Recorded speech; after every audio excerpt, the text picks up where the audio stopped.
I'm on day 40 of my 75-day challenge, and unfortunately, I just don't feel the same motivation anymore. I don't feel that hype, the same level of excitement that I felt on day one. So the question is, how am I still going? Hi guys, welcome to my channel.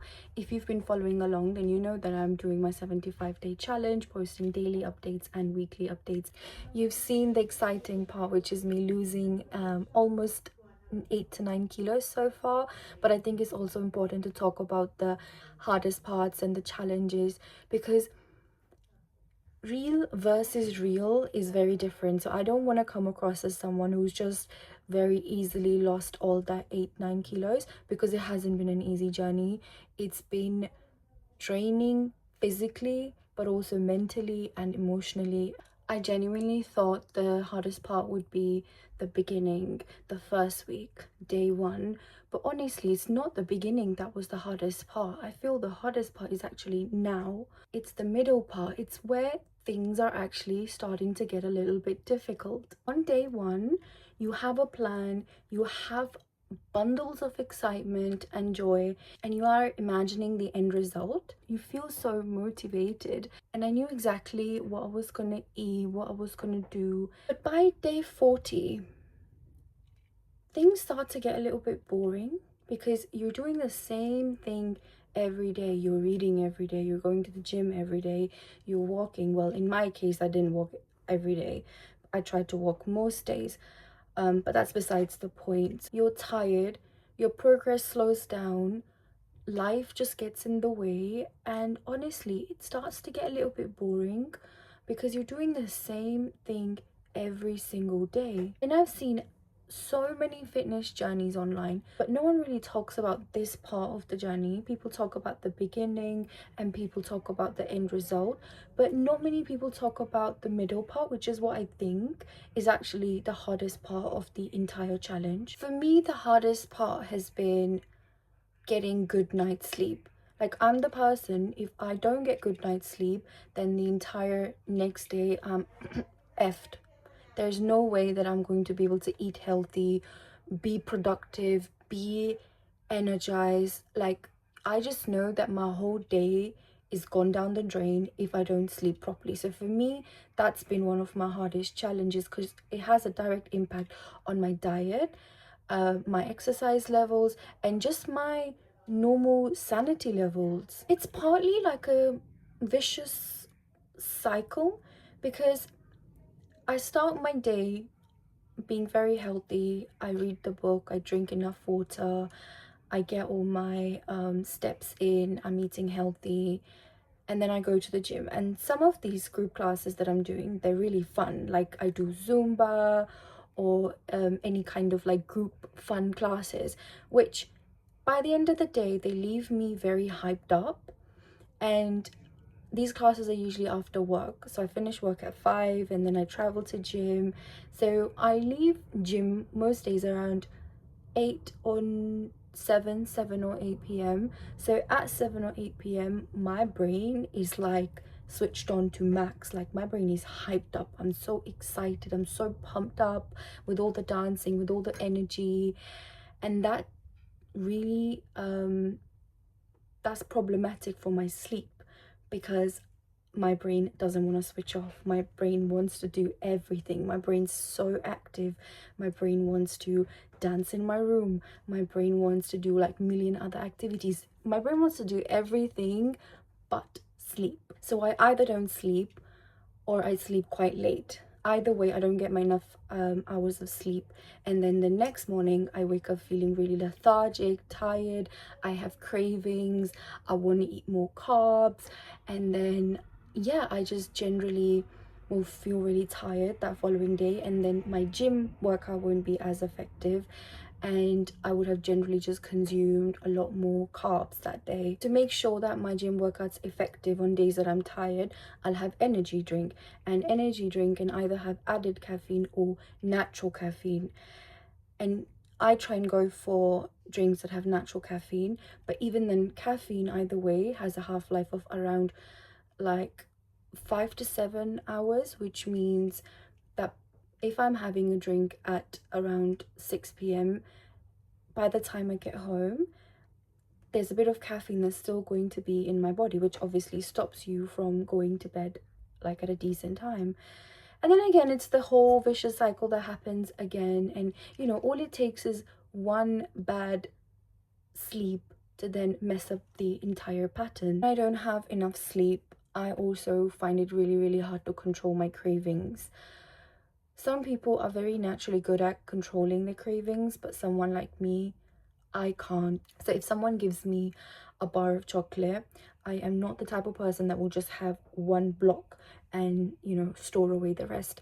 I'm the person that cannot control herself, and I will have the entire block in one sitting. It's not something I'm proud of, but it just goes to show how much I sometimes struggle with controlling my cravings. I've also struggled with finding time to go for a walk every single day.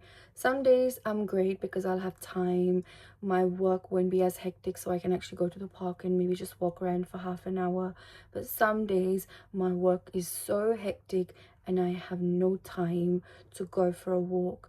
And in the first couple of weeks when I didn't have time to go for a walk, what I'd do is I would walk to the gym instead, and I would walk back from the gym, so I would have still covered my gym and my walking kind of within the same time frame.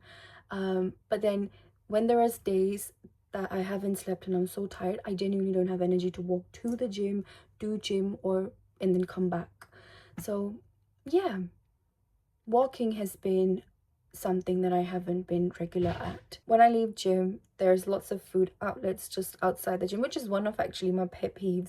I don't understand why there's restaurants outside a gym, right? Gym is supposed to be a place where you're working on your health and your fitness, and as soon as you leave the gym, there's lots of takeaway options. There's noodles, there's pizzas, and I'm like, what? I mean, obviously it's there for a reason, and we all know why, but it doesn't help someone who finds it difficult to control their cravings. So the other struggle that I've had is after gym, on days I'm tired, I will go and I've, you know, treat myself for no reason. Or I would feel tired to go home and cook. And treats, you know, treats and cravings, it's okay to satisfy them every now and then, but if you're doing them more than one day in a row, then that's not good. That's not going to help you like lose the weight or the fat that you're intending to lose. And I believe that whatever you eat, if you eat in moderation, it's not going to harm you. But if you're trying to lose fat, you can't have multiple cheat days in a row, because that's not going to help me in any way whatsoever. So that's something that I've struggled with. But when I have my sleep, I have my 8 hours decent sleep, then I can control my cravings. I can walk out of the gym not having looked at these food outlets, restaurants, and pretend they don't even exist. Despite everything that I've said, there's still days where I felt like, why am I even doing this? What's the point? I'm pretty happy with the way that I am. Why am I putting myself through this? And that's the difference between starting and finishing. Starting point is very easy relatively, but it's how you get to that finish, that end line, that's the most difficult part. What I've realized so far is that motivation is what helped me get to day 10, day 15, day 20. But in order for me to get to day 75 successfully and to still have good results at the end, I need to make sure that I don't lose my discipline. The main difference between motivation and discipline is I'm not showing up because I feel like it. I'm showing up because I said I would. And that's what I need to tell myself every single day. Every time I have these little doubts where I think I don't want to do this anymore, maybe I should stop, having all these thoughts, maybe that's what I need to ingrain into my brain every single morning when I wake up and tell myself, look, Ash, you told yourself you're going to do this, so make sure that you stick to it. A few things that are keeping me going are not putting too much pressure on myself, not making myself feel too bad about having done a bad thing, because that doesn't define me. But if I keep making the same mistake every day, then yes, eventually it will define who I am. So I'm trying my best not to make the same mistake twice in a row. I'm also keeping my routine very simple so that there's no overthinking, there's no over analyzing that's required. I just keep my routine as simple as possible so I can just get through the day. Another thing that I'm doing is not thinking about day 75. And I think a lot of us do that. We think of day 75 and we think of how far down the lane that is, and then we almost feel deflated because that destination seems too far away. So I am trying not to overthink into the future and just think of today. So I'm like, Ash, let's just get through today. Let's not overthink this. And lastly, not gonna lie, one thing that's keeping me going is documenting this journey. Because honestly, when you put yourself out there and you tell people that you're gonna do this, you can't back away. So I feel like the biggest reason behind me being able to keep up with this is documenting my journey and posting it online. You know, once you tell people, it's a lot harder to quit, because if you quit, it's kind of embarrassing and no one wants to feel embarrassed. So if you're in the same position as me, whether you're gymming, just becoming stronger, losing fat or anything else, and you're not motivated anymore, that's normal. You're not failing, you just passed the exciting part. I've still got 35 days left of this journey, and honestly, I don't know how it's gonna go. But I do know one thing, that I am not willing to start from day one. So if you want to see how this ends, please stick around. And if you're on your own journey, don't quit halfway. Let's do this together. So there's a few things I actually forgot to mention yesterday while I was making the video. So I'm just recording it now to make sure it gets added and to give you guys a full and clearer picture of my experience of these 40 days. Before I started my 75-day challenge, I decided to delete my social media. I never really used Facebook much anyway. I did have TikTok, but I'm not obsessed over TikTok. Like I'm very okay with not opening TikTok and not scrolling on it.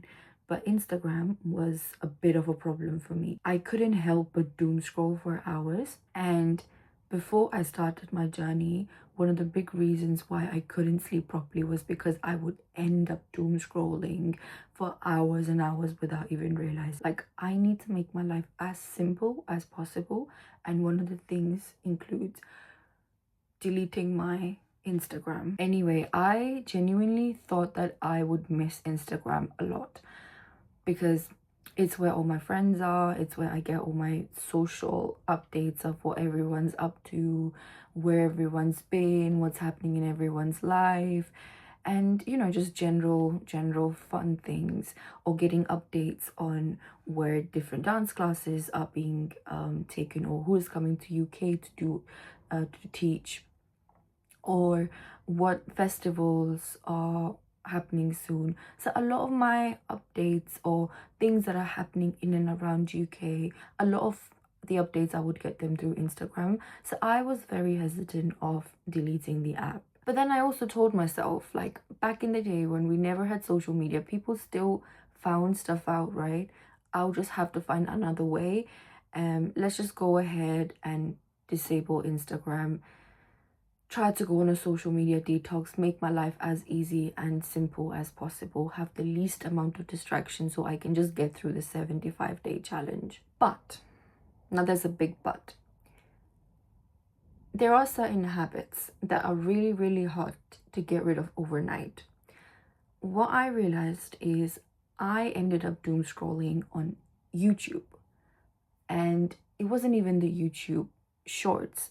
It was like long form videos, and I just couldn't help but like just watch them. And sometimes I would be watching some random stuff or really old like Britain's Got Talent funny videos, and it's hard because again you start watching it for a minute and then the entire like hours worth of video, you watched it and you wasted an entire hour of your life.